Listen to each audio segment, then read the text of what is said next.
Insiden Hotel Yamato, suatu peristiwa perobekan warna biru pada bendera Belanda yang berkibar di Hotel Yamato, kini Hotel Majapahit, pada tanggal 19 September 1945 yang didahului oleh gagalnya perundingan antara Sudirman dan Victor William Charles Plogman untuk menurunkan bendera Belanda. Insiden ini diawali oleh tindakan beberapa orang Belanda yang mengibarkan bendera Belanda di tiang bendera Hotel Yamato. Tindakan tersebut menimbulkan kemarahan rakyat Surabaya. Mereka mendatangi hotel itu dan berusaha menurunkan bendera tersebut. Gerakan pengibaran bendera Indonesia Sunting. Setelah proklamasi kemerdekaan Indonesia dan dikeluarkannya maklumat pemerintahan Soekarno tanggal 31 Agustus 1945 yang menetapkan bahwa mulai 1 September 1945 bendera nasional sang merah putih dikibarkan terus di seluruh wilayah Indonesia. Gerakan pengibaran bendera tersebut makin meluas ke segenap pelosok kota Surabaya. Di berbagai tempat strategis dan tempat-tempat lainnya, bendera Indonesia dikibarkan, antara lain di teras atas gedung kantor Karesidenan yang terletak di muka gedung Kempeitai, di atas gedung Internasio, disusul barisan pemuda dari segala penjuru Surabaya yang membawa bendera Indonesia datang ke Tambak Sari untuk menghadiri rapat raksasa yang diselenggarakan oleh Barisan Pemuda Surabaya. Saat rapat tersebut, lapangan Tambak Sari penuh lambaian bendera merah putih disertai pekik merdeka yang diteriakkan massa. Pihak Kempeitai yang telah melarang diadakannya rapat tersebut tidak dapat menghentikan dan membuarkan massa rakyat Surabaya tersebut. Klimaks gerakan pengibaran bendera di Surabaya kemudian terjadi pada insiden perobekan bendera di Hotel Yamato, sekarang bernama Hotel Majapahit, di Jalan Tunjungan nomor 65, Surabaya. Kedatangan tentara sekutu, awalnya Jepang dan Indo-Belanda, yang sudah keluar dari Interniran menyusun suatu organisasi Komite Kontak Sosial yang mendapat bantuan penuh dari Jepang. Terbentuknya komite ini disponsori oleh Palang Merah Internasional. Namun berlindung di balik Palang Merah, mereka melakukan kegiatan politik.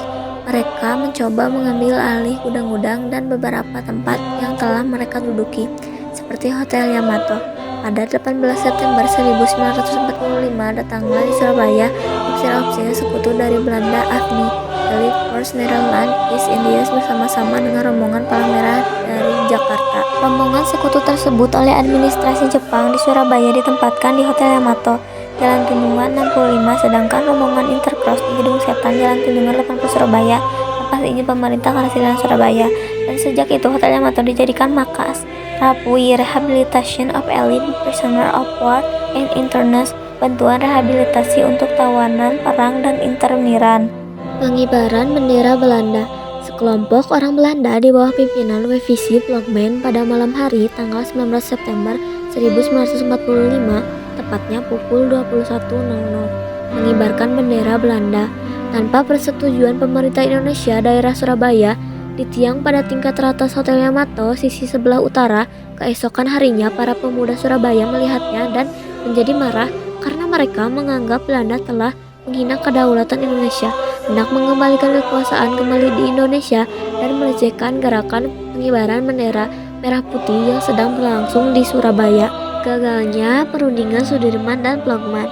Setelah mengumpulnya massa tersebut, Sudirman yang merupakan residen daerah Surabaya, pemerintah Indonesia yang saat itu menjabat sebagai wakil residen Fukushima Gunsekan, yang masih diakui pemerintah dan Nippon Surabaya Show, datang melewati kerumunan massa lalu masuk ke Hotel Yamato dikawal Sidik dan Haryono.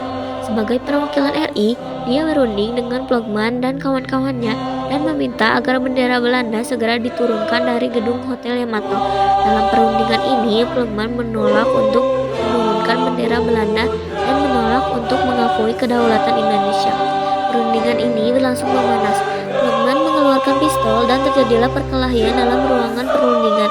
Plogman tewas dicekik oleh Sidik yang kemudian tewas oleh tentara Belanda yang berjaga-jaga dan mendengar letusan pistol Plogman. Sementara Sudirman dan Haryono melarikan diri keluar Hotel Yamato. Perobekan bendera Belanda. Di luar hotel, para pemuda yang mengetahui berantakannya perundingan tersebut langsung mendobrak masuk ke Hotel Yamato dan terjadilah perkelahian di lobi hotel. Sebagian pemuda berebut naik ke atas hotel untuk menurunkan bendera Belanda, Haryono yang semula bersama Sudirman kembali ke dalam hotel dan terlibat dalam pemanjatan tiang bendera dan bersama Kusno Wibowo berhasil menurunkan bendera Belanda, merobek bagian birunya, dan menggereknya ke puncak tiang kembali. Peristiwa ini disambut oleh massa di bawah hotel dengan pekik merdeka berulang kali. Peran peristiwa dalam Perang Kemerdekaan Indonesia. Setelah insiden di Hotel Yamato tersebut pada tanggal 27 Oktober 1945, meletuslah pertempuran pertama antara Indonesia melawan tentara AFNI. Serangan-serangan kecil itu ternyata di kemudian hari berubah menjadi serangan umum yang memakan banyak korban baik di militer Indonesia dan Inggris maupun sivil di pihak Indonesia. Akhirnya Jenderal D.C. Hawthorne meminta bantuan Presiden Soekarno untuk meredakan situasi dan mengadakan gencatan senjata. Gencatan senjata tersebut gagal dan ditambah dengan tewasnya Brigadir Jenderal Malabi berakibat pada dikeluarkannya ultimatum 10 November oleh pihak Inggris dan akhirnya terjadilah pertempuran di Surabaya yang terbesar dan terberat dalam sejarah Perang Kemerdekaan Indonesia. Untuk mengenangnya, tanggal peristiwa tersebut ditetapkan menjadi Hari Pahlawan.